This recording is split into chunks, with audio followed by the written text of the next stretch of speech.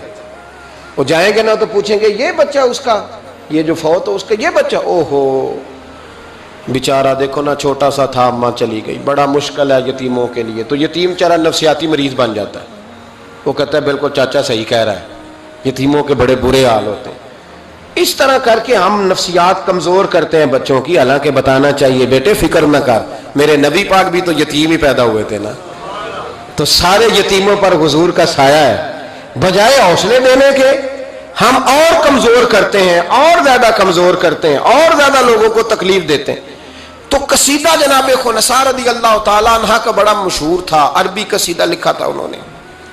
کسی کے ہاں بھی کوئی انتقال کر جاتا تو ان کا وہ عربی قصیدہ پڑھا جاتا, اور جب وہ قصیدہ پڑھا جاتا تو لوگ دھاڑے مار مار کے روتے, دھاڑے مار مار کے. حالانکہ رونا رلانا اتنا اہم کام نہیں جتنا کسی کے دل کو تسلی دے دینا اہم کام ہے. جتنا کسی کی اشک شوئی, اشک آنسو نکالنا تو جرم ہے, آنسو پوچھنا ثواب ہے. یہاں لوگ رلانے کی ڈیوٹی کرتے ہیں, آنسو پوچھنے کی ڈیوٹی نہیں کرتے. حضرت جناب سیدنا خنسا رضی اللہ تعالیٰ عنہ, آپ کا وہ قصیدہ پڑھا جاتا, لوگ دھاڑے مار مار کے روتے. یہ وہی خنسا تھیں کہ جنگ احد سے کچھ مہینے پہلے کلمہ پڑھ کے مسلمان ہو گئی. یہ وہ بی بی مشہور شاعرہ جن کا قصیدہ رونے رلانے کے لیے پڑھا جاتا ہے. ان کے 4 بیٹے جوان تھے. احد کے لیے جب رسول رحمت صلی اللہ علیہ وسلم نے اعلان کیا نا, فوجی آئے, مائیں بہنیں بچے تیار کریں بھیجیں, تو ان کی سہیلیاں کہنے لگی کلمہ تو پڑھ گئی ہے, تیرے بچے بھی پڑھ گئے ہیں, پر تیرا سب کو پتا ہے تیرے بچے کوئی نہیں جائیں گے. اس لیے کہ ایک بھائی کے جانے پر تو نے قصیدہ لکھا ہے تو آج تک پڑھا جا رہا ہے, تو 4 بچے کیسے تیرا نہیں جاتا. جناب خنسا چوپ ہیں. جب جنگ احد کے لیے سپاہی اور مجاہد نکلنے لگے تو 4 بیٹے لے کے چوک میں آ گئی. وہ بی بی جس کا رونا دھونا مشہور تھا, وہ اپنے بچوں کو چوک میں کھڑا کر کے کہتی ادھر دیکھو, قسم ہے مجھے اللہ کی عزت کی, میں نے تمہارے باپ کے ساتھ, یہ ماں لیکچر دے رہی ہے اور چوک میں دے رہی ہے تاکہ دنیا کو پتہ چل جائے. جناب خنسا کا خطبہ مدینے کے چوک میں, کہنے لگی مجھے اللہ کی عزت کی قسم, میں نے جاہلیت کے زمانے میں بھی تمہارے باپ کے بستر کو کبھی ناپاک نہیں کیا, کبھی ناپاک نہیں کیا. میں نے طیب اور طاہر بچے پیدا کیے, اور میں نے تمہیں اپنے سینے سے اپنے وجود کی خوراک تمہیں دی, دودھ پلایا. میرے بچوں, سارا زمانہ جانتا ہے کہ میں کسی کی جدائی نہیں سہ سکتی. میرا بھائی گیا تھا تو میرا قصیدہ ضرب المثل بن گیا, دنیا پڑھتی ہے, پر اب سنو, اب میں مسلمان ہوں, اب میں رسول پاک کا کلمہ پڑھتی ہوں. یاد رکھنا, جب میدان میں تیر چلے نا اور تلواریں چمکے اور نیزے برسے تو سب سے پہلے زخم میرے بچوں کو آنے چاہیے. بچوں کی تربیت ماں کر رہی ہے, پہلا زخم تمہیں لگے. اور پھر کہنے لگی اگر میرا دودھ پیا نا تو پھر یاد رکھنا کوئی ایک تیر بھی تمہاری پشت پہ نہیں ہونا چاہیے.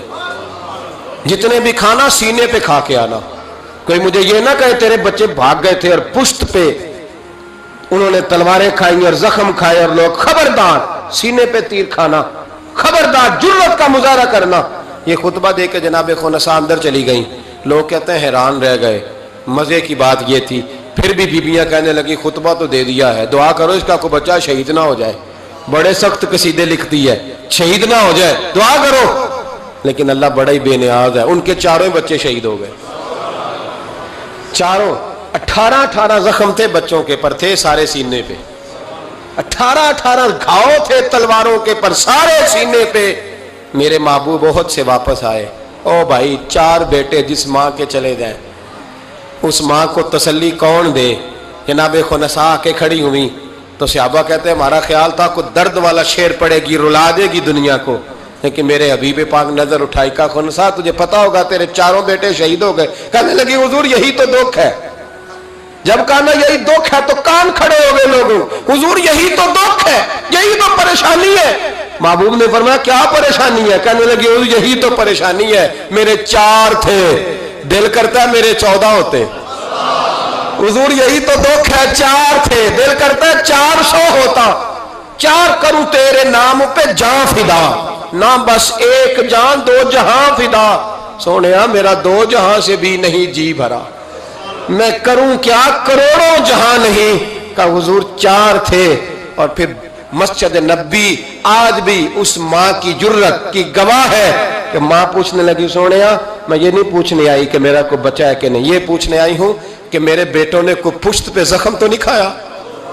حضور کوئی پشت پہ زخم تو نہیں کھایا میرے بچوں نے؟ کوئی پشت پہ زخم؟ تو رسول پاک نے فرمایا خنسا تیری جرت کو اللہ قبول فرمائے، تیرے بچوں نے جتنے بھی زخم کھائے ہیں سینوں پہ کھائے۔ میں نے کہا مائیں عظیم ہو تو بچے بھی عظیم ہوتے ہیں، اور اگر ماں کسی کے سائے کا اندھیرا دیکھ کے ڈر جائے تو بچوں میں جرت کیسے آئے گی؟ بچے کربلا کے میدان میں کیسے جائیں گے؟ بچے کس طرح میدانوں میں